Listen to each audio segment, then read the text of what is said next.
Hello, fantasy managers. Welcome back to another episode of the First Pitch Podcast, part of the Pitcherless Podcast Network. My name is Carson Picard. I will be your host for this weekend edition of the pod. Let's get into everything baseball related from Friday, August 7th.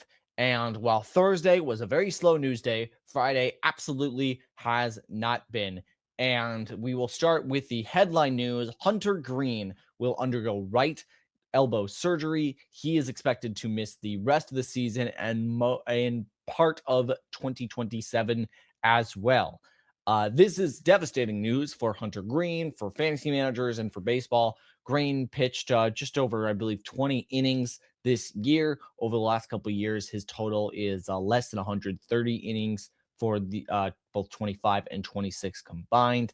Greene, the flamethrowing righty, has had troubles staying on the mound throughout his career.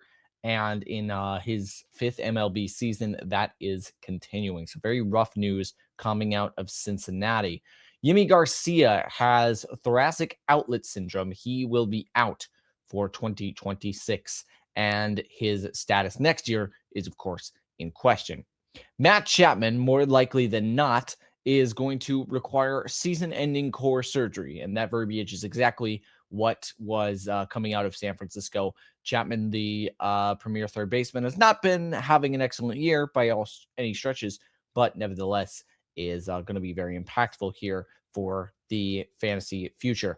Luis Arias hits the 10-day IL with a left quad strain. Slade Sessione hits the 15-day IL with an arm fatigue.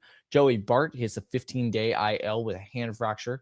Ben Williamson hits the 10-day IL with right hamstring strain, and Kevin Cash says he will miss, quote, significant time. And finally, Carson Bench left the game today after a collision in the with the outfield wall and subsequent left wrist pain. If you hear a train going in the background, that is the leaving hopes of Mets fans. Rehab starts and recovery updates. Matt Shaw is still weeks away from returning. Adley Rutschman has supposed to have a rehab assignment within days. That's the story coming out. Justin Martinez, the flamethrowing arm for the Diamondbacks, threw an inning in A-ball rehab. He is expected to join things soon. And Oneil Cruz has been assigned for a rehab assignment. So the tall stop is returning. Transactions to note: Kalen Culpepper was called up top, one of the top prospects for the Minnesota Twins. More on his debut later. Carson Williams has been recalled, and Jackson Jobe has been activated. He will start today. So with that out of the way, we now move on to our notable performances, and we go to my hitter of the day. And this is going to be a guy who has been sputtering for months after a really hot start, but has always had some power in him. Cam Smith goes 3 for 4 with a pair of home runs. Smith has one of the highest bat speeds in the majors, and so he is very enticing as a player. If he can get the elevation, the bat on the ball more, damage can be done. He's able to do it here with 2 home runs for the Astros. Kevin McGonigal goes 3 for 4 with a walk as he is continuing to be one of the most effective contact hitters in baseball. Spencer Torkelson goes 3 for 4, as he is known to do. All singles. Definitely a Spencer Torkelson thing. So Julio Rodriguez goes 2 for 4 with a home run and a stolen base. He's been quite good in August. The second half, Julio may be showing signs of life. Jonathan Aranda goes 2 for 4 with a home run. Isaac Paredes goes 3 for 5 with a double. Geraldo Perdomo goes 2 for 4 with a double and a triple in a weird stat line.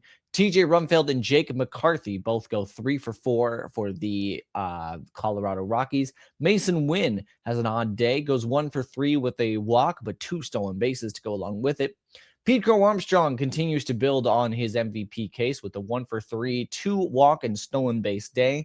Pedro Ramirez goes 2 for 4 in a home run for the Cubs rookie. Josh Bell, an excellent day at the plate, 4 for 5 with a home run. And I said I'd talk about it in a bit. Kalen Culpepper gets a home run on his MLB debut. He goes 1 for 4, but that one was a very big one for the Minnesota Twins. Luis Lara, another top prospect, goes 2 for 3 with a walk. Bryce Terang, 2 for 4 with a walk and a double. Stephen Kwan goes 3 for 5 and he hits his second home run of the year. Kwan has been electric in the last month and a half, and he continues to do it here by providing a little bit of power, something he has really not flashed in, frankly, well over a year. Angel Martinez goes 2 for 5 with a grand slam. Mike Trout goes 1 for 3 with a home run and a walk. Kyle Stowers has a 4 for 4 day. Esther Ruiz, I want to talk about him. 1 for 2 with a pair of walks. Ruiz has not been in the lineup a ton, but when he's been there, he has been excellent. Not only getting on base and hitting for contact and a bit of fleeting power, but also a ton of stolen bases, which was his big attribute coming up. So keep an eye on him. Maybe some deeper leagues worth an ad. The entire Boston offense went ballistic. 15 hits, 13 runs. We'll talk about Boston more in a second, but everyone got a hit in that lineup. Matt McClain went 2 for 3 and a home run. Dalen Lyle goes 2 for 4 with a double and a home run. And finally, AJ Ewing goes 3 for 4 with a double and a stolen base for the Mets. That is going to be the hitters and the notable performances. Check out the daily batters box for more information on all of these hitters and then some. I'm going to take a short break and I'll return with my report of the starting pitchers, my reliever report, and a preview of today's games. See you in a bit.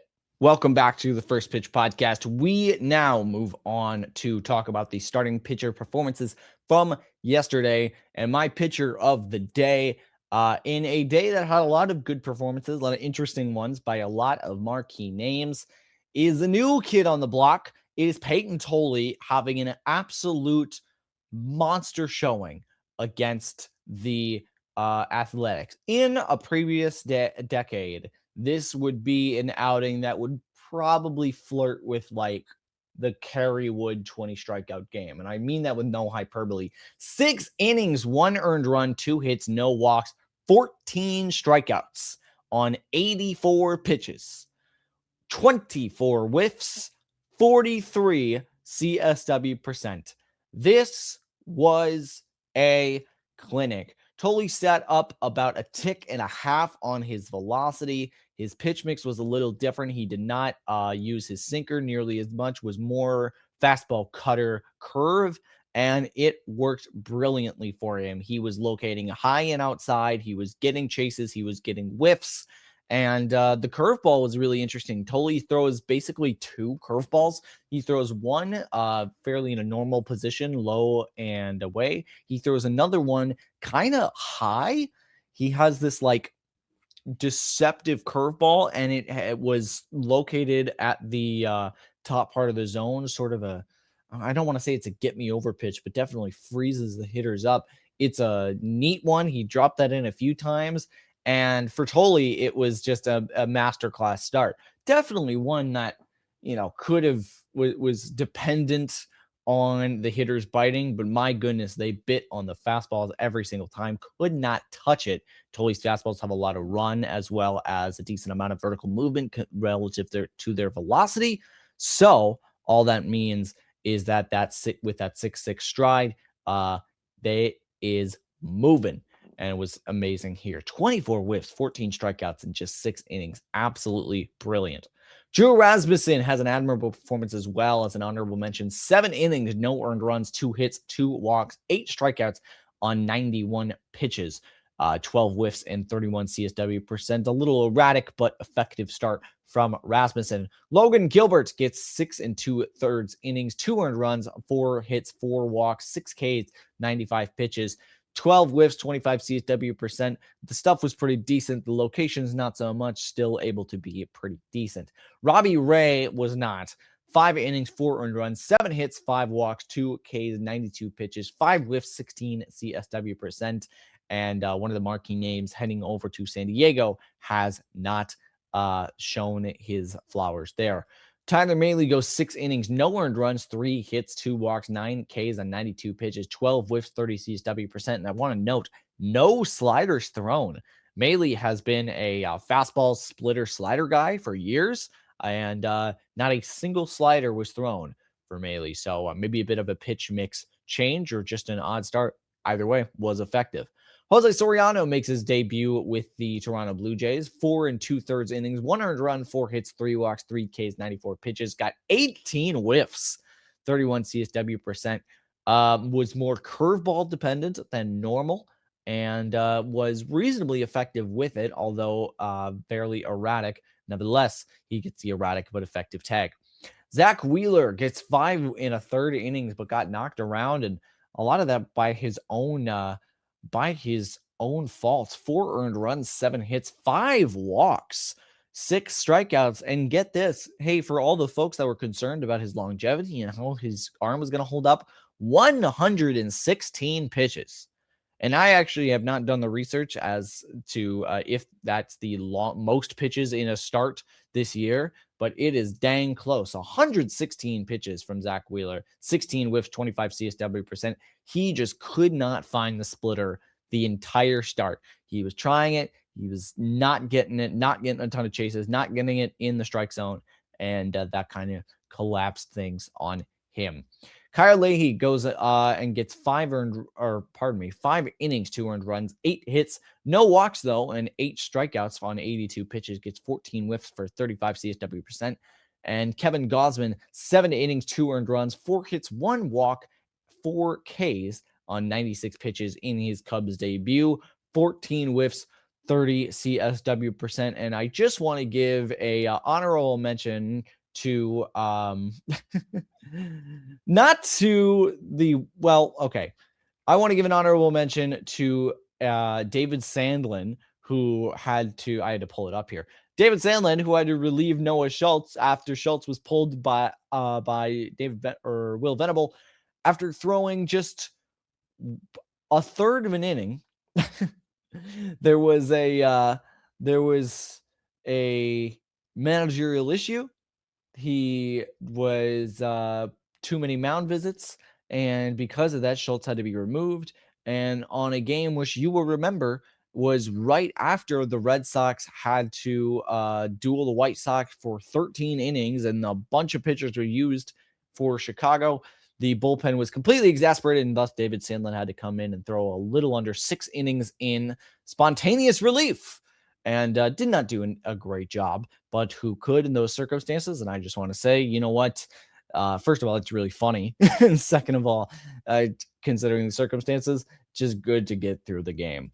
That is going to be the recap of the starting pitching. For more information, give the Plus Pitch podcast a listen and check out Nick and Jake's daily SP roundups as we now move on to the reliever report. And there was a ton of saves yesterday. My goodness.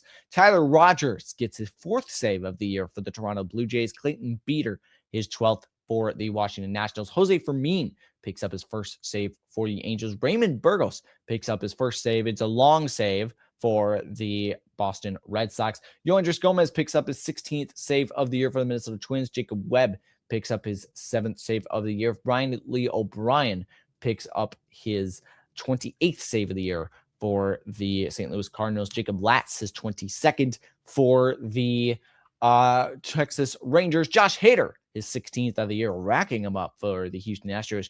Brian Baker picks up his league-leading 33rd save for the Tampa Bay Rays, and Dylan Smith picks up his 2nd save of the year for the San Francisco Giants. You'll notice one name wasn't there. Who blew it? Edwin Diaz.